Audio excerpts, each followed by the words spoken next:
Hi, my name is Rachel Saunders. Welcome to the Lavender and Steel podcast. Today, I have got the great pleasure of talking to Robin Moira White, who is a leading UK barrister who's dealt with many issues. She's currently with Old Square Chambers, and she has been a long proponent of trans rights and LGBTQI plus rights in general.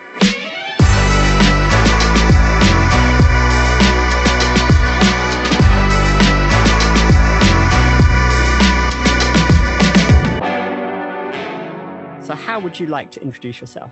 As hard-working barrister who happens to be trans, which was completely uncontroversial. Well, perhaps not completely uncontroversial, but very much less controversial 15 years ago. And the time since my coming out has marked the rather change in attitudes to trans people and the way in which they're used as a football by elements of the political spectrum and the media. Yeah, the last 15 years seems to have flown by, but also it's that strange point where, like, in 2011, 2012, it was that trans tipping point as typified by various headlines in America. And it just feels the tipping point has gone the other way than was anticipated. And you've been at the forefront of the legal issues and you've seen how the legal landscape has changed. How would you compare what it was like 10, 15 years ago to where we are now then?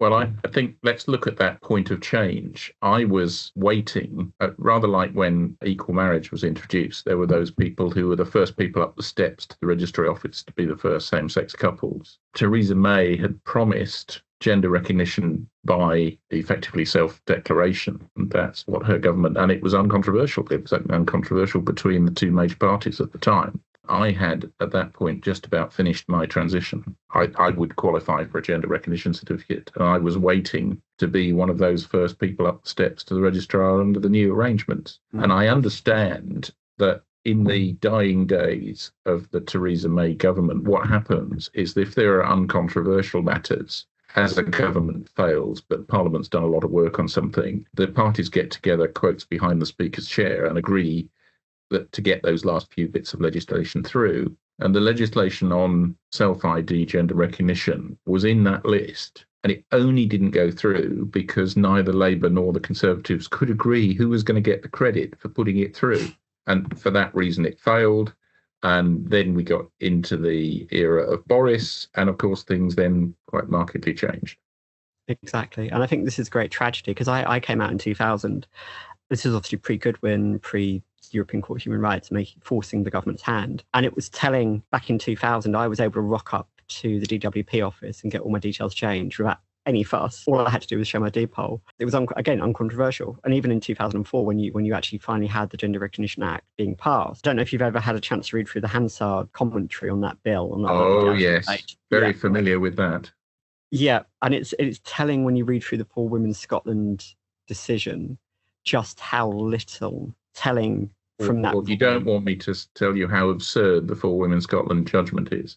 I'm happy if you want to expand on that, but I don't want to put you on an awkward position. I think, having done a lot of work on it myself, it's like research work on it. It's telling that everyone who's talked about that ruling since then hasn't read the ruling itself and hasn't read Michael Foran's original paper that the ruling is based on, because essentially the Supreme Court cribbed Michael Foran's paper pretty much verbatim and just couched it in their own language. And it is just frustrating. And wrong.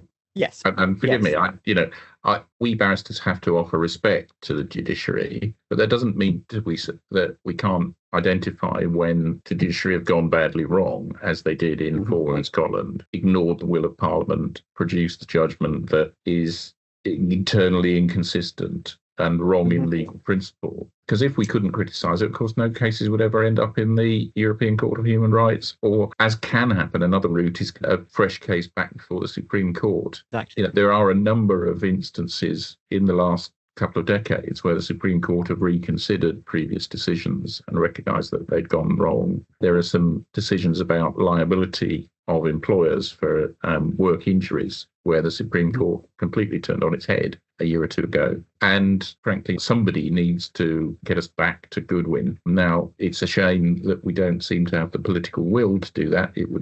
I've written about how simple and easy it would be to do. Is going to be a bit embarrassing for the Supreme Court justices, frankly, when that finally occurs. Exactly. And given that TH versus the Czech Republic was passed down last September, that opens up a whole nother avenue which could completely render for women's Scotland moot. And it's so, for reference, the TH versus Czech Republic case essentially said the Czech Republic couldn't misgender perpetually a trans or non-binary person with the ID that they're presented with. So if you were to extend that to the way the UK is being handled, there's a current health bill going through Parliament at the moment, where if the data is synthesised into a single patient record where trans people are misgendered in their health records, that could bring the UK government into contravention with what the European Court of Human Rights say, just as one example. And I think what the For Women Scotland ruling, as you said, there are some systemic errors in that judgment that anyone who reads through it, you can see that there's 3 definitions of woman in that ruling, none of which are consistent. You've got the ordinary meaning,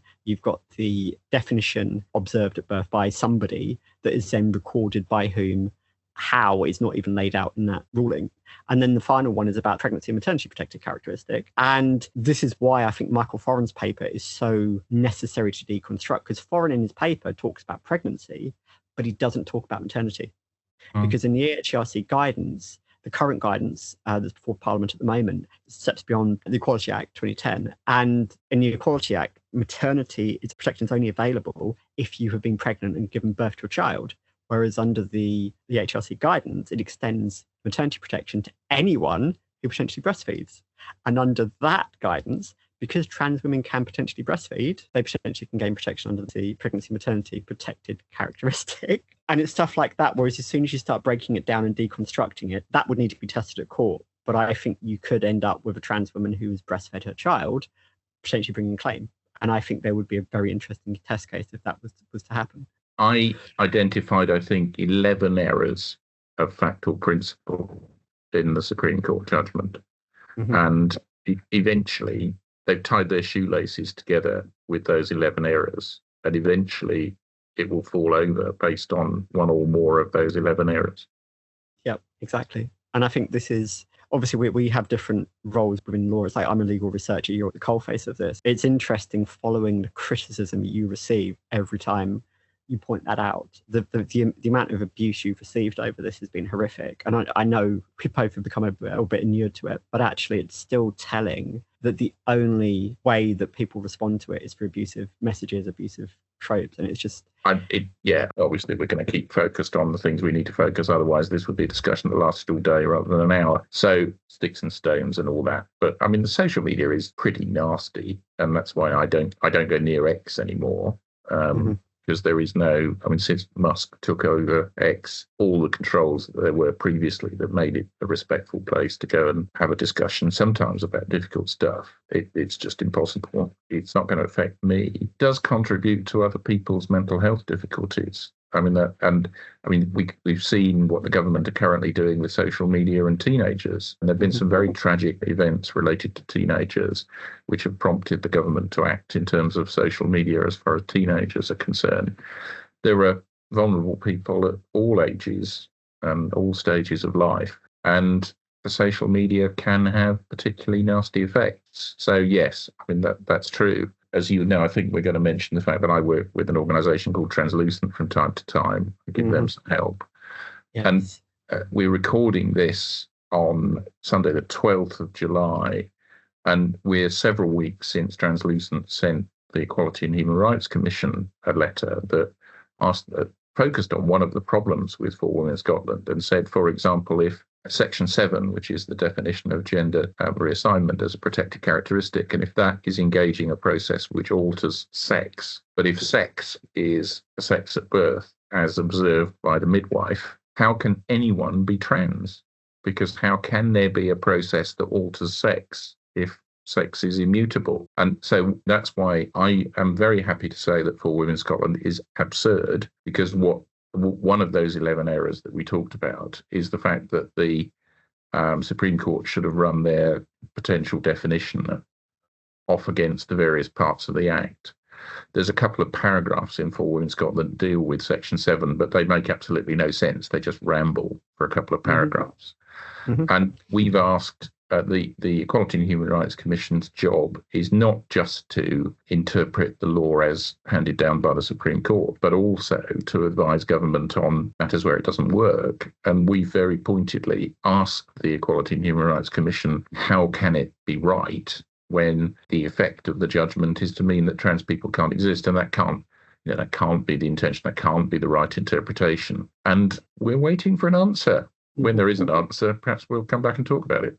Yeah, exactly. And I think a broader issue for me is that as somebody who, I've got 26 years lived experience as a woman, I've never been a man. I transitioned just before my 18th birthday, so I've never been a man. It's like every time someone says to me, oh, you've got to exist as a man in society, it's like, what is that even supposed to mean? It's like trans women's womanhood is being denied based on philosophical beliefs. And I compared it over the weekend to eugenics. The more I engage with gender critics and gender critical philosophical beliefs, the more I'm coming to the conclusion you need to treat them like they're apologists or they've got exegesis for their personal beliefs, as you would treat a Christian. And I think that rather than trying to treat them as a grounded, scientific, rational process, as per the Forstater Employment Appeal Tribunal decision, you need to treat them as a belief system that doesn't rely on evidence. Yeah, that's exactly true. I live in a West Country village, and the church is a very central part of our village life.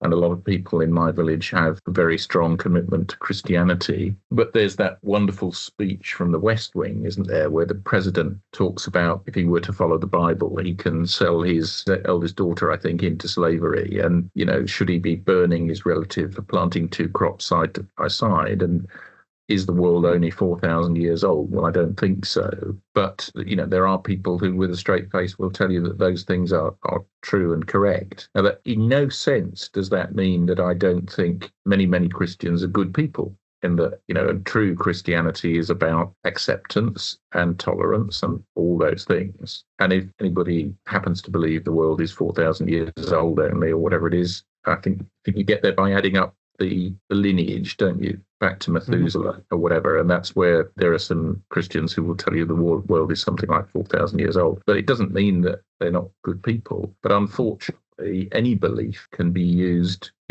Christianity gave rise to the Crusades. It's given rise to people in parts of the United Kingdom killing each other. And so any belief can be used in a bad way. Therefore, we need to all find a good way to live together, no matter what our beliefs are. No, I agree. And as an ex-Christian, it's telling that I still retain things like love thy neighbour as a core influence for me. It's why I will never attack a person themselves. I will never go out. I will never publicly or even privately attack somebody's personal personhood, because it's actually, why do that? Having that spirit of charity, that grace, that understanding that a person is a person.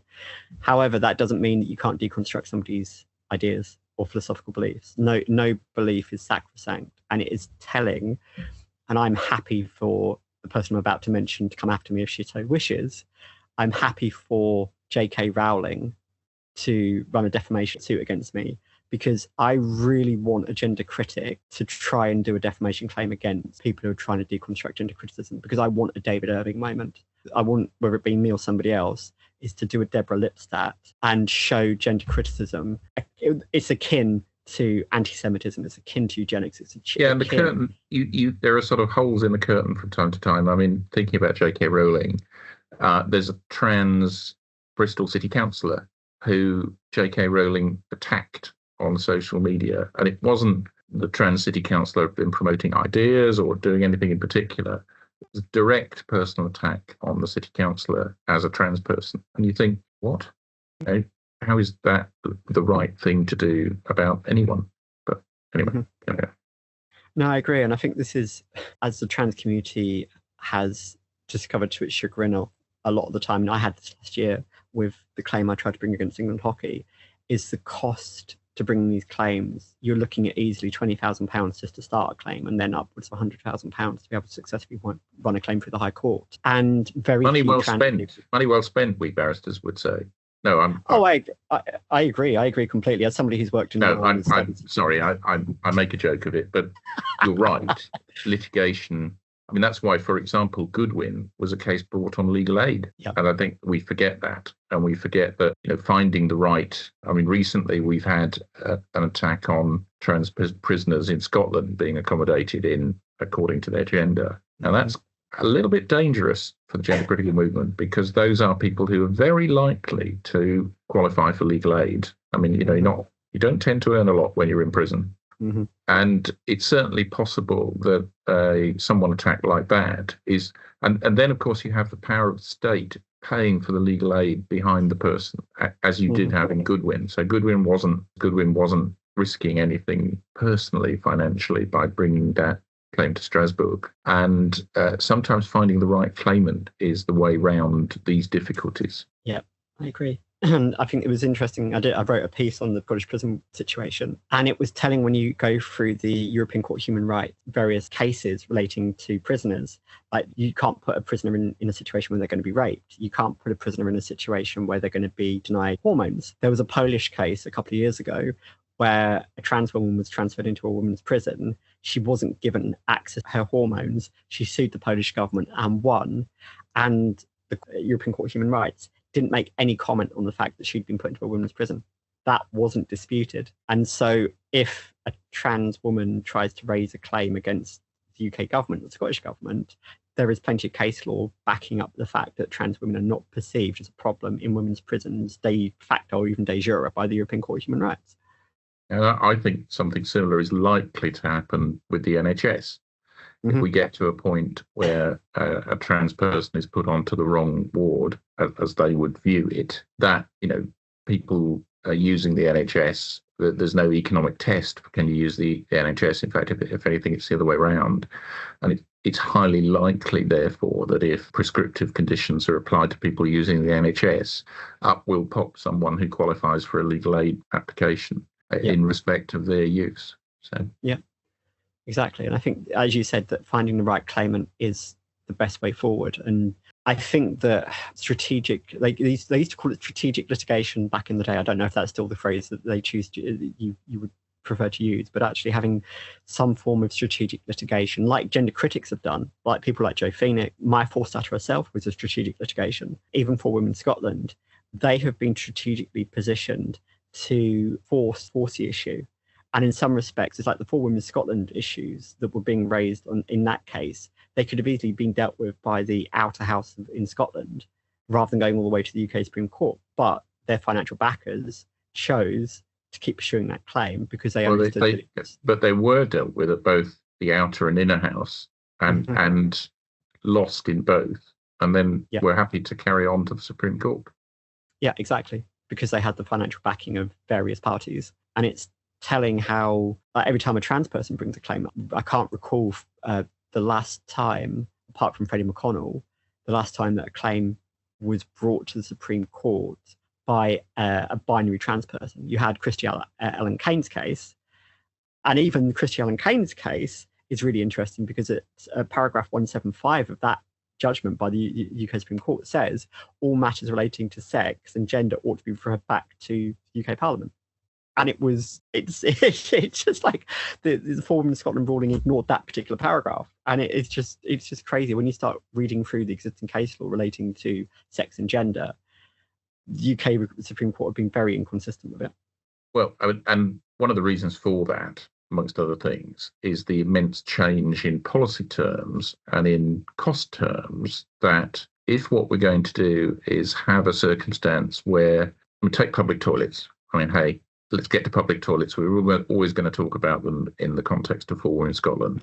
The financial assessment by the Equality and Human Rights Commission was that to put matters in a state where there isn't discrimination against men and women as now defined, but there also isn't discrimination against trans people, is going to cost £700 million in terms of alterations to facilities. It's a wild underestimate. I would say we're talking about several billion. And in fact, I flew through Bristol Airport during the week, and they've got a new transport hub, and they've got facilities which would be consistent. And what you have is a single corridor off a public area. And then off that corridor, there are 12 rooms for individual use. And within each room large enough that you can get a wheelchair in there and or a person with their flying luggage, because at that point they're not got to the desk. And each door is badged with the man-woman symbol. Which makes me laugh. I've said I think that's a symbol that implies that it has to be a heterosexual couple using the room together. But anyway, apparently it doesn't quite mean that, but there we are. the cost of producing those facilities as opposed to male facilities, female facilities, and an accessible facility, depending on what the proportion, what the airport would have to do is take account of what the proportion of disabled people or people with mobility difficulties would need an enhanced facility. But the cost of all that, the number of extra doors and rooms and plumbing and goodness knows what that's involved in that. And that's why these things are left to Parliament, because those things, if matters had gone through Parliament, there would have been time to discuss the implications, because all these costs are going to be borne by local authorities, businesses, and the like, who are now going to face all these difficulties. And if they don't provide those facilities, they'll have trans people suing them on the basis that there isn't anywhere to go that's appropriate. And use of a disabled facility, well, trans person's not disabled, they shouldn't be forced into the disabled facility. So I think Bristol Airport have got the nature of the necessary facilities right in that sense, but imposing that level of cost on public authorities. And fortunately for them, they've just built a new transport interchange, so they were able to add that in, as opposed to having to rip out what's there existing, as they will have to in the rest of the airport. I mean, you just add up the cost and the cost and the cost. Yeah. To have met the prejudices of a tiny percentage of people whose particular need, I'm not saying their needs shouldn't be dealt with, but making sure, for example, if you're in a position where you don't want to share facilities with people who you wouldn't want to share facilities with, providing a gender-neutral single-use facility would have dealt with that. And that could have been dealt with had there been a proper public discussion about these things. We could have achieved a result without what is going to cost the country billions. Yeah, I agree. And I think it's interesting that you look at the employment tribunals with the nurses, for instance, and the trans nurses have never been the issue. It's been the procedural issues from the health authorities that have been called into question. And you read through the cases like Sandy Peggy case, and I don't know how much you can comment on these, but you read through the transcripts from Joe Phoenix, from the Peggy case, from other cases where you've got gender critics bringing these claims. And essentially it boils down to the old arguments that racists were using against any person of colour, that anti-Semites were using against Jews, and if it had been framed in any other way, the courts would have thrown these arguments out. And it's telling that, especially with the Sandy Peggy case, that you had a doctor who'd had £100,000 spent on their education hounded out of the NHS solely because a nurse who turned out to be a racist nurse in the process had been spotlighted by gender critical organisations as somebody worthy of bringing a claim. Well, there is the joke, a transphobe, a racist, and a harasser walk into a bar, and the barman says, "Good afternoon, Nurse Peggy." Because and I say that advisedly, having read the judgment with a great deal of care, because in the judgment, and I'll justify that remark, I think, what the judgment says is that Nurse Peggy, having spoken to the work authorities and not got what she wanted, lay in wait for the doctor concerned on Christmas Eve, waited until the doctor was on their own, and then bawled the doctor out for being in the facilities. And the tribunal said specifically, I think, something very close to, if they'd been asked to determine whether that was unlawful harassment by Sandy Peggy, and that wasn't part of the case, they weren't asked to determine that, but they would have found it was. And that behaviour very clearly, and that feeds into the situation we're in at the moment as to whether trans people should be harassed for their toilet use. And then, of course, what also emerged was that Nurse Peggy made some utterly vile remarks about Pakistanis particularly, and had acted in a thoroughly horrible way. I think she succeeded in 4 out of 44 claims. It's certainly a single number of claims.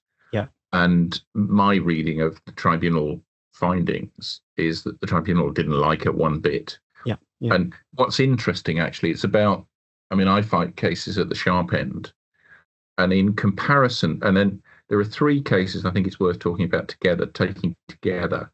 And that's Peggy, which we've just talked about. And of course, she succeeded only on the employer not taking action over her desire not to be near a trans person in a changing room quickly enough. Then there was the Kelly case, Kelly and Leonardo, where Ms. Kelly worked in the defence contractor Leonardo and wanted to be assured that no trans person from there was no one working in her location who was trans, but people came from other offices. And she wanted to be certain that they were going to be excluded from any female toilet that she used. But it turned out that closer to her desk was a single-use toilet on a stairwell that she could happily use and be completely assured that no one else was going to be in there because it was a single-use toilet with an external lock. And once again, the tribunal didn't think much of that case. But then we came to what you're referring to as the nurses case. So that's usually referred to as the Darlington nurses case. I think it's Hutchison was the lead claimant. So we lawyers tend to call it Hutchison.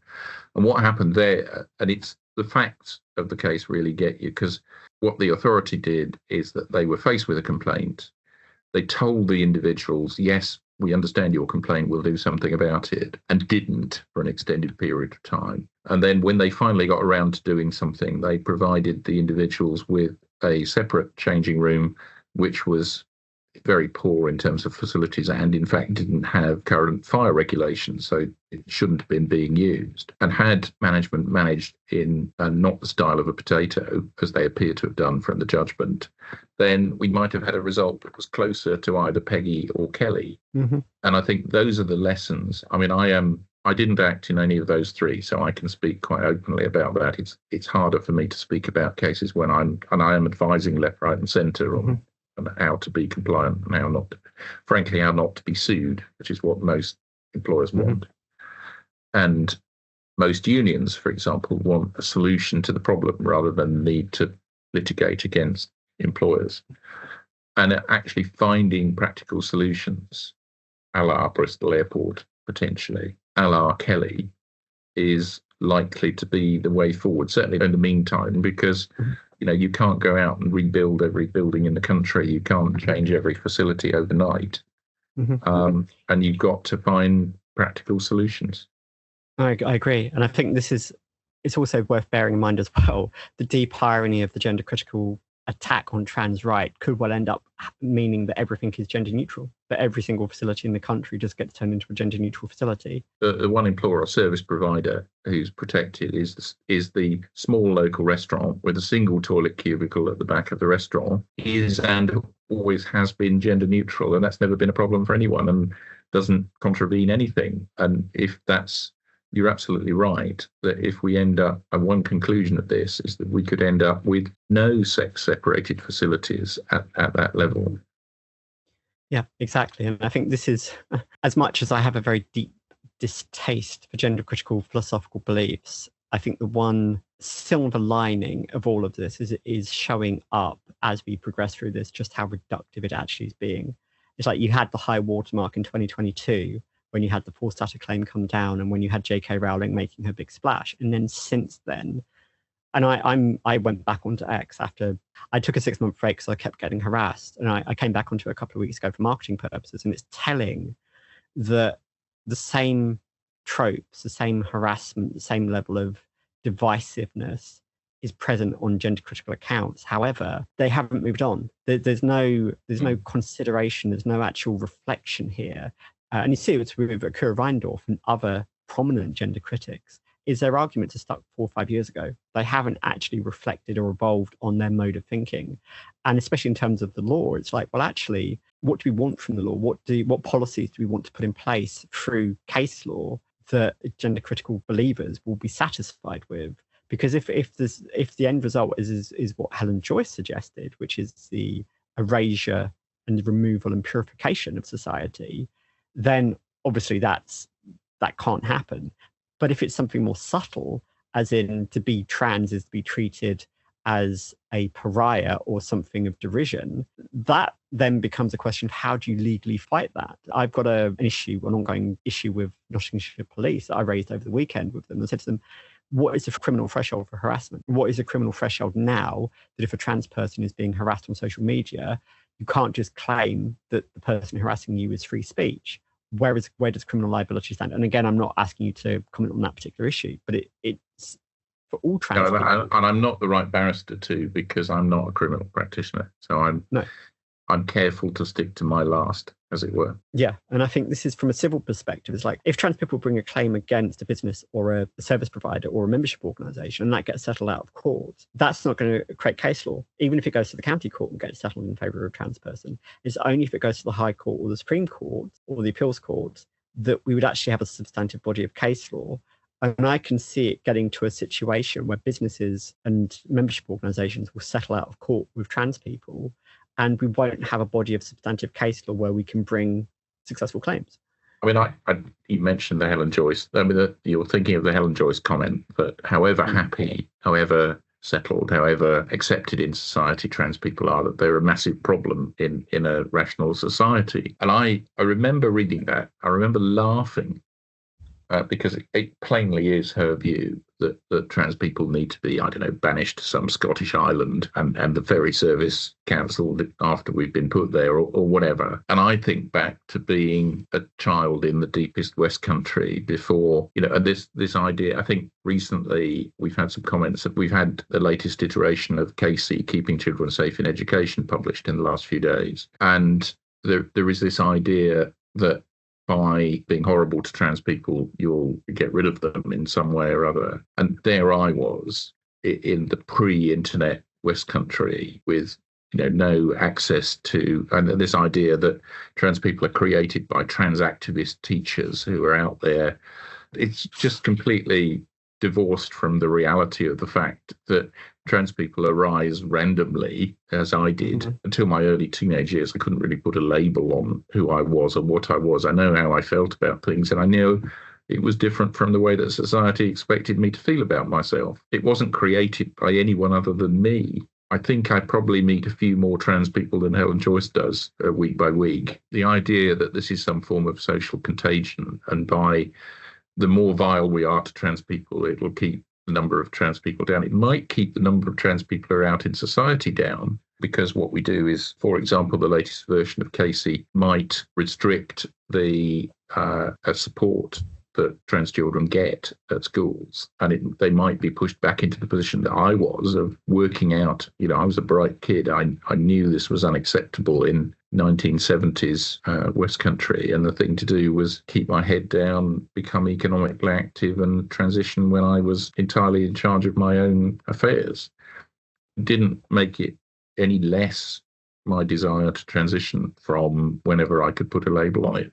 And the fact that it isn't going to make trans people go away, and it isn't going to make trans people sort of randomly pop up, because they're not created by social contagion or whatever latest trope we get from the nasties. So I agree. And I knew from about 1992 onwards. I think I was about 8 when I first recognized that I was going to transition. This was, again, pre-internet. It's like women's magazines and other stuff. There are a couple of stories of trans women, and that's when ironically enough, it was actually a West Country DJ who transitioned.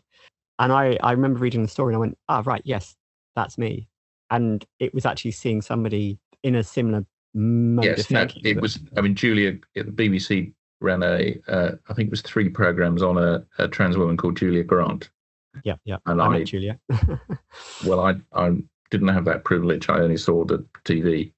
And that was the moment when I could properly put a label on what I was and why I felt differently. And it allowed me to have the language to talk about it. It didn't change anything that hadn't been there for quite a while at that point. So it's just, all you do if you're nasty to trans people is you have the same number of trans people and you have less happy citizens. If our governments think that's a good thing to do, then I don't think they're a good government. No, I agree. And I think it's interesting when you try to break down the legal attacks on trans people versus actually the approach that most people in my life have towards trans people. I think I've got one person in my personal life who's actually an active gender critic. Every other person, both online and in my offline world, doesn't care that I'm trans. They just care that I'm a decent person. And they treat my personality, if there's a problem with my personality, it won't be my body or my gender. And it's like, if we can get back to that point, back to the point we were in 2015, 16, where being trans was just seen as another part of who you were rather than your entire identity that needs to be exorcised. I am encouraged by 2 things. I was attacked by a gender crit at a legal conference fairly recently in a particularly nasty public way. And through the remainder of the event, I had a stream of professional colleagues who came to me through the event saying, we were either there when it happened or we've been told about it and we're horrified.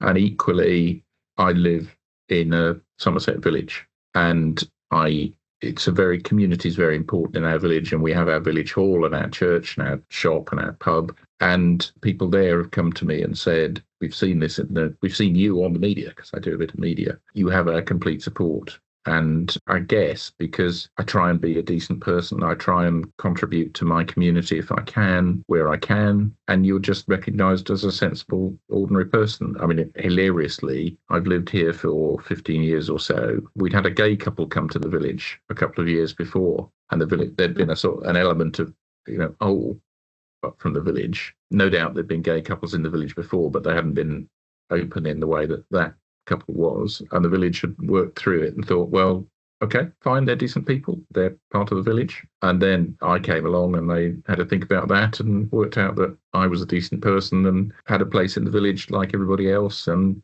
I'm down the pub with everybody else on a Friday night enjoying my community. And that is actually the normal experience of most trans people. And we aren't essentially criminal or difficult or a threat or anything. And you win the future one person at a time, because what we are is rare and unusual, and therefore a lot of people still don't know a trans person, haven't met a trans person, haven't had a chance to talk to a trans person.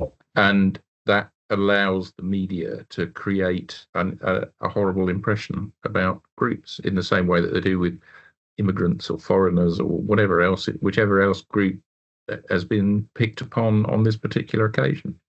No, I agree. And I think this is part of the reason why this podcast exists, is to actually normalise queerness, normalise transness, normalise any identity that's beyond cis-sexual normativity in that vast hinterland that exists beyond it. And I think... a further example from legal practice, actually, you prompted me to think about it, is that I transitioned over a summer and I was doing a really hard-fought case for a public body, and probably best not say which, and had... who were having a claim made against them by an aggrieved ex-member of staff. And the two sides were really at loggerheads with each other. They really hated each other, and probably for quite good reasons. And the case had overrun because of how hard fought and how much they hated each other. And we'd had some of the case in the April, and then we were going to come back in the October to finish off the case, and I managed to transition in the summer in between. I wrote a letter to the claimant who I was against, and because I thought it was only right to do so. I said, look, there's something, I don't want you to be distracted from your case, and therefore there's something about me when I reappear. And I took some advice from the Bar Council, who said, yes, this was probably the right thing to do. And I wrote to the claimant and explained that someone looking rather different and wanting to be called something different would be there in the autumn to carry on with the case. And I got the nicest letter back from the claimant that said, I appreciate how personal this is and how difficult it must have been to write the letter, and how grateful I am that you've, yes, I would have been a bit taken aback and I wouldn't have known how to perhaps deal with it, and thank you for your letter. And I think if you're a decent person, that's how you would deal with people, I think. Yeah, then, there's an example in the most stressful situation that person could have been in, and yet given an appropriate chance to react properly, they did. And, that is, frankly, trans people's experience normally when they're not being hounded by the media or it being suggested that there's some criminal class, per se, as GB News managed to do a while ago. I don't know if you're free to comment on the current case about the police advice on sex by deception. CPS advice. Yes. Grand prosecution advice on sex by deception. Yeah, and I'm not asking for comments on the specifics about that case. It's the way Naomi Cunningham has been pulled up by the judge on her use of language and how the bench book is being used in a trans-inclusive way. And I think, as was displayed in the Peggy case, she was pulled up in that case as well for her use of language. And I think gender critics are not doing themselves any favours by twisting up language and using it in court where they're dehumanising trans people, both in person and in the abstract, because the courts don't see trans people the same way. No, I mean, the courts are used to working hard to have everybody who comes before them feel that they've had a decent shout and been treated appropriately. And it really doesn't go down well with the court to be unpleasant to what are seen certainly by the court as vulnerable people. And that is never a good look in front of the court. I mean, I've been an employment and discrimination practitioner for over 30 years now. And the court, particularly when you've got either a vulnerable person or you've got claimant litigant in person, court expects you to treat them with considerable respect. One of the gender critical organisations has been trying to influence things in schools. And it's been that there's a suggestion, for example, that the way, if you've got a gender critical teacher who doesn't believe in someone's transition, the guidance being offered by the gender critical organisation is what they should do is, in that circumstance, use the trans person's name as opposed to pronouns. Mm-hmm. Now, of course, if you're going to pluck out one pupil in the class and everybody else is he or she normally, and this one person is being called Janet or John or whatever it is, Mm-hmm. I mean, that is discriminatory treatment of that individual because of their protected characteristic. There's no way around it. Exactly. And if a person wants to be called something, now the gender critical argument is that it's going to lead the judge and/or members to make a particular decision if the person's identity is being respected. I'm sorry to say, I've been doing this for long enough to know that what the judge and members need is an approach to language that doesn't get in the way of the issues. Mm-hmm. And if you're doing something awkward all the way through a case, that's not going to help your case either. To be frank, I think Naomi Cunningham should carry on doing it for as long as she wants to, because I know what judges and members think about people who are unpleasant to people involved in the case. And I agree. There's an old principle, but my pupil, I had a wonderful pupil master as a barrister. He's a court of appeal judge now called David Bean, who was the most wonderful pupil master. And one of the things I remember him saying specifically to me, we were involved in a case and I was there as his pupil. And the other side were doing something plainly ridiculous, plainly annoying the judge. And David whispered to me something along the lines of, here's a lesson for you. Never interrupt the other side when they're making an absolute mess of things in front of the judge. Yeah, doing the Napoleon. And is it Napoleon quote? Yeah. Never interrupt your enemy when they're making a terrible mistake or something like that. I'll go and look it up.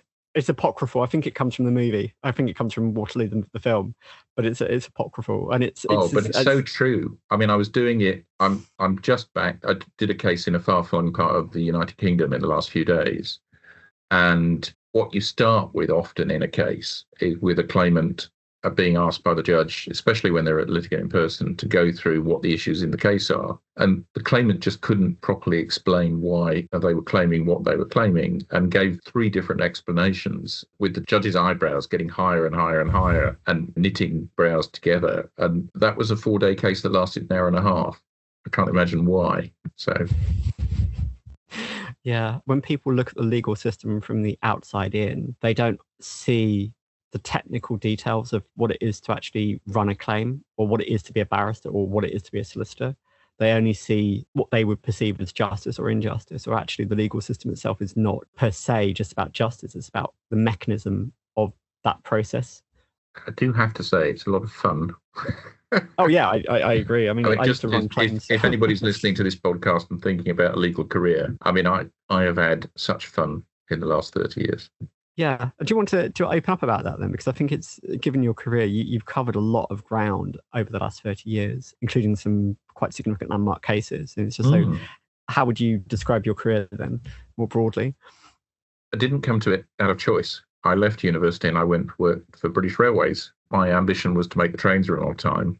And I ultimately was subject to pretty horrible anti-trans discrimination back in 1990, and that's why I left. And I was pretty unwell for a bit, but I reinvented myself as a discrimination lawyer. That's how I came to the law. We interviewed for pupils at Old Square and we asked, why do you want to be a barrister? And we still do get, daddy's a judge, or... And it's not actually a bad answer, because it's a strange life sometimes. If you've got a family, there are times when you have to say to your family, I'm sorry, this set of papers came in on a Friday and I'm now due in court on the Monday and I'm going to have to work through the weekend, and whatever we plan to do is off. And that's part of the life sometimes, or you were planning to be somewhere for 4 weeks and then the case settles on the Friday before you start on the Monday, and then your life pattern changes. So actually, coming from a background where you understand what profession is like, not a bad answer. In my case, I had a rather more personal reason for wanting to be a discrimination barrister, particularly. I had a wonderful pupillage at a chambers called Devereux, who are in the sort of magic circle of 6 or so chambers that are at the leading edge of discrimination law. And I'm privileged to be in one of the other chambers now at Old Square. And yeah, I've done some fun cases along the way. Quite a long time ago now, I did a case called Post Office and Foley, which sorted out the law on unfair dismissal. And that was the sort of case that sort of launched my career potentially. And then more recently, I've been in cases like Taylor and Jaguar, Bailey and Garden Court, and some others more recently. So when I transitioned, trans wasn't really controversial. There were hardly any cases about it. Mm-hmm. And it didn't seem to be an important matter. And now I could spend all day, every day, advising about trans matters. I've got here, we're recording this on a Sunday, and I've got an advice I've promised to get out by tomorrow morning for somebody once again in exactly this area. I mean, I could thank Gender Crits for creating all the work that they've done for We at the Discrimination Bar. It's a sideways thank you in some ways, but it's a fun area, and I see no prospect of retiring from it. While I've still got my marbles, people seem to want to instruct me, and there seem to be important things to do to help people, not just in the trans area. Particularly, I've done a lot of disability discrimination. I've done some things, in fact, long ago, thinking about feminism, before we had the Equality Act 2010. So I'm 95 core. So I practiced for 15 years before we had the Combined Equality Act. And I'm old enough that when I was in practice, I started in practice, the Sex Discrimination Act, the Race Relations Act, didn't protect against harassment. It had to be amended in. It hadn't been put in there in the first place. Mm-hmm. And I was part of the work that convinced MPs to amend the Act to put harassment in. And I remember a particular case about a young lady who worked in a sales floor, so telesales effectively, in the days when the internet was new. For yes, I am that old. And somebody sent round a joke picture that appeared to be, when you looked at it first, clouds. And then when you looked at it in a slightly different way, it was ladies from below. And what we said was that was discrimination against her. And we lost at first instance on the basis that this had been sent to both men and women and therefore was not discriminatory against women. And we had to go on appeal and say, well, hang on a moment, it was only pictures of women. Had it been men and women, it would have been, yes, okay, one might argue with that. But because it was only women, it was therefore treating women differently. I remember, I'm partly Italian. I remember using the example in the AT of, shouting something anti-Italian to a group of people generally, and that would be discrimination potentially against the Italians. And that was one of the cases that was taken into account of saying, well, if you're being harassed on the basis of your protected characteristic, you should be looked after. So it's been good to bring some useful changes to the law. And I'm sufficiently senior in the profession. I now get asked to be part of consultations and things. Mm-hmm. And try and make things better for the future. And I'm having as much fun as a barrister at 31 years call as I did when I was 1 year's call. I mean, I've been so lucky to lose one profession for a particularly nasty reason, and find another profession that I've had as much fun as I have had with. Oh, that's absolutely fantastic. Which brings us on to Translucent and what Translucent are trying to do in the near future. I don't know how much you can talk about that claim, but I think it's important that we can have organisations like Translucent who've got people like Stephen Whittle in particular, who was involved right at the start of the current trans rights movement, still there in the background helping out with this. Well, let's have another For Women Scotland era. I mean, obviously, they didn't allow Stephen and Vicky McLeod to intervene. And there were two people who were involved in writing the Gender Recognition Act and the relevant provisions of the Equality Act, and were not allowed to assist the Supreme Court in understanding. I mean, another completely bonkers decision. I mean, Stephen is tremendously good friend, tremendously generous person in terms of his knowledge and background and abilities, and whose contribution to particularly the trans community, but the LGBT community more widely. I hate the community word. I mean, I live in deep East Somerset, and it's a bit like we're on a farm up on the Quantocks, and we're allowed down into Taunton for a bit of shopping during daylight hours. But shall we say I hate the word community. Shall we say LGBT people generally? And I've frankly, in a sane world, Stephen would have been honoured a little more for his work than he has been. He'd be a brilliant member of the House of Lords, for example. And Translucent is so lucky to have him and Steph, who is Translucent's creator, really, and people like Deborah Diamond, for example, who are helping run the organisation at the moment. And there are those of us who have had no choice but to be quite public and are able to stand up and speak publicly. And I'm not going to say for trans people is the wrong. I think as trans people or as supporters of trans people, I'm always very conscious of the fact that there's no one way to be trans. And I mean, for example, we have people like the LGB Alliance who, whenever they put something out, they say lesbians believe this. Well, no, they represent, as it happens, a very tiny slice of lesbian opinion. There was some interesting evidence in the Bailey and Garden Court case that suggested how tiny they were and how unusual they are. And I have, many mainstream lesbian friends who have a completely different view from them, and yet they put their view forward as they did once again in Scotland, as if they just reflect the view of lesbians generally, and they don't. And it's a shame that people either choose or listen to them without really understanding whether they reflect a general view, and they don't. So I'm conscious of saying that there are different trans views, but here is a view, here is an organisation that is transported to the core, and here is our view. And I think that's what Translucent tries to do, and tries to speak in that way and provide a route for decision makers to be able to come to people and say, what is your view and what would the view of a slice of trans opinion be? And Translucent tries to do that. And at the moment, we've decided or the organisation has decided to take a view about the Equality and Human Rights Commission guidance, which we think has gone beyond what Forum in Scotland required. And the philosophy of it is wrong. The philosophy is about how do you exclude and when is it right to exclude, as opposed to how can you include and what you need to do. And it could have done a lot more work, but we found a couple of things which we think are actually legally wrong. And therefore, there is a pre-application letter gone in to the Equality and Human Rights Commission saying, well, have a think about this. Here, where we think you've gone wrong. What are your answers about it? Oh, and I'm still waiting for that answer about Section 7, which we spoke about earlier. So in that case, well, why aren't you speaking to government and saying, look, Forum in Scotland doesn't make sense? Yeah. In at least this respect. So, we try and be a voice for at least a slice of trans people. Yeah, I mean, this is what I'm trying to do with Rainbow Hospitality, though I'm taking a slightly different tack. I'm trying to speak to MPs and getting bills amended where I can, or getting explanatory notes put into bills, where I think that could be a really useful route. You need to be careful because For Women in Scotland said explanatory notes don't mean what they say. True, but it's we're clocking up my 11 faults actually for Women in Scotland as we're going through this conversation.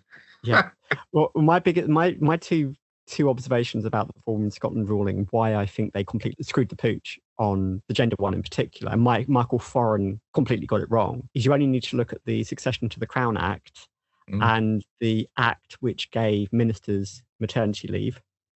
Both of them have gender, not sex. And then you only need to look at asylum law, because under UK asylum law, gender is a recognised term. And even though it's used synonymously with sex, it's used as conceptually a broader concept.